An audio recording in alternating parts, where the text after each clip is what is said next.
नमस्कार, आप देख रहे हैं भारत की आवाज। आइए शुरू करते हैं आज की खबरों का आगाज।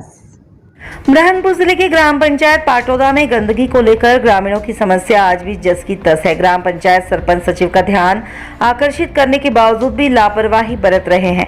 ग्रामीण नागरिकों का कहना है कि जब तक हमारे गांव की समस्या हल नहीं होगी तब तक उपचुनाव में वोट नहीं करेंगे। अब देखना होगा कि जनपद और जिला पंचायत सीईओ कब तक चुप रहेंगे। बुरहानपुर से एडिटर इन चीफ मनोज गवांदे की रिपोर्ट।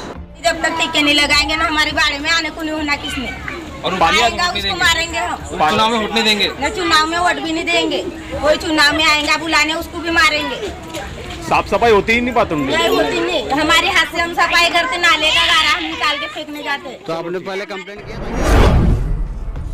नेपानगर विधायक सुमित्रा काजडेकर ने मंगलवार को धूलकोट क्षेत्र का दौरा किया एवं कार्यकर्ताओं से भेंट की। इस दौरान विधायक काजडेकर को कार्यकर्ताओं ने क्षेत्र में बिजली, पानी, रोड की समस्याएं बताई। विधायक ने आश्वासन दिया है कि मैं आपकी सभी बातें सीएम से कहूंगी और इसका निराकरण जल्द ही किया जाएगा। इसी के साथ विधायक ने बोरी बुजुर्ग में सामुदायिक प्रांगण में पौधारोपण भी किया।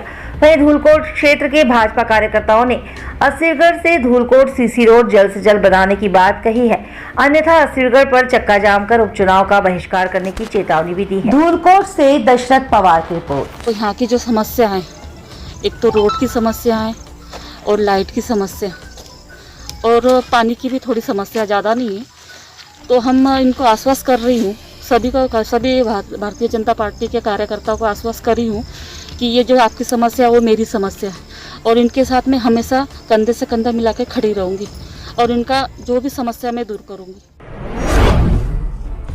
बुरहानपुर के ग्राम लोनी में सदस्यों द्वारा गायों की निस्वार्थ भाव से सेवा कर समाज सेवा का अलग उदाहरण पेश किया जा रहा है।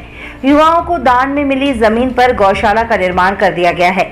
युवाओं ने अपने खर्च से सुरश्याम गौशाला का निर्माण किया है।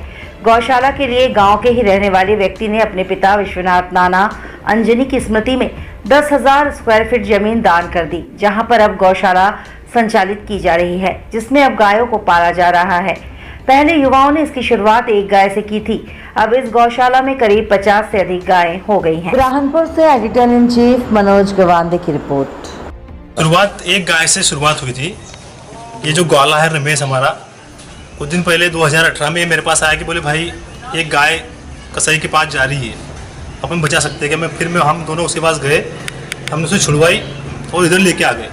ऐसी 2-4 गायें जमा करी हमने। फिर हमको भाई कि राजू भाई मिले, हमने साथ बात की मनोज भाई के साथ कि भाई क्या करना चाहिए, इतनी गाय को कहाँ रखेंगे, 3-4-5 गाय हो गई है। तो फिर मनोज भाई ये बोले कि अपने भाई चाहते काशीनाथ महाराज जी के पास, फिर उन्होंने हमको जगह क्या दान में दी, इतनी सारी जगह। तो ऐसे करते करते अभी 52-55 के आसपास गैया है।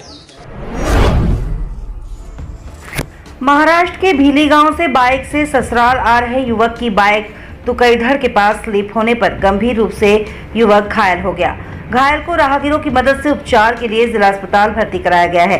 प्राप्त जानकारी के अनुसार महाराष्ट्र के भीली गांव निवासी रामविलास मावस्कर उम्र 32 वर्ष पत्नी को लेने के लिए ससुराल मंजरोद आ रहा था कि तुकईधर के पास बाइक स्लिप हो गई, जिससे रामविलास को सर और हाथ पैर में गंभीर चोटें आई है, जिसका उपचार सरकारी अस्पताल में चल रहा है। बुरहानपुर तहसील से निसार पिंजारी की रिपोर्ट।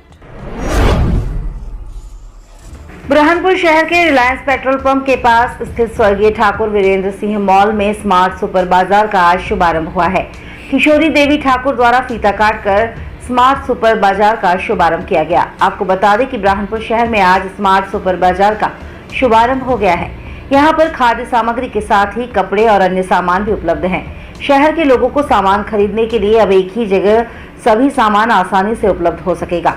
इस दौरान विधायक ठाकुर सुरेंद्र सिंह, तारिका वीरेंद्र सिंह ठाकुर, आदित्य सिंह ठाकुर, देव सिंह ठाकुर सहित गणमान्य लोग मौजूद थे। बुरहानपुर से एडिटर इन चीफ मनोज गवांदे की रिपोर्ट।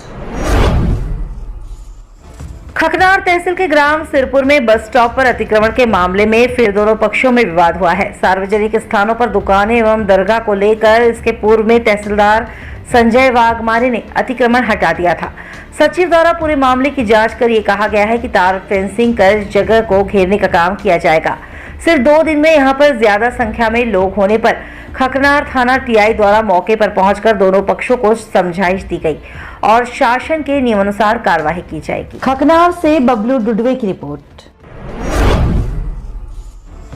जंगल में बकरियों के लिए पेड़ पर पाला तोड़ने चढ़ा 13 वर्षीय बालक गिरने से गंभीर रूप से घायल हो गया है। घायल बालक को उपचार के लिए जिला अस्पताल भर्ती कराया गया है।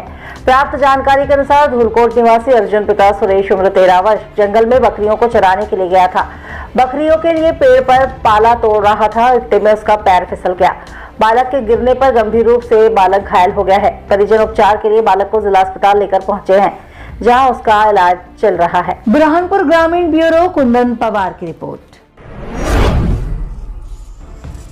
भगवानपुरा क्षेत्र में लगातार अवैध हथियारों का कारोबार चल रहा है। मुखबिर की सूचना पर सोमवार रात्रि 8 बजे भगवानपुरा थाना क्षेत्र के अंतर्गत ग्राम धूलकोट के नवलपुरा स्थित स्टेडियम के पास टपरी में हथियार का जखीरा पकड़ा गया है।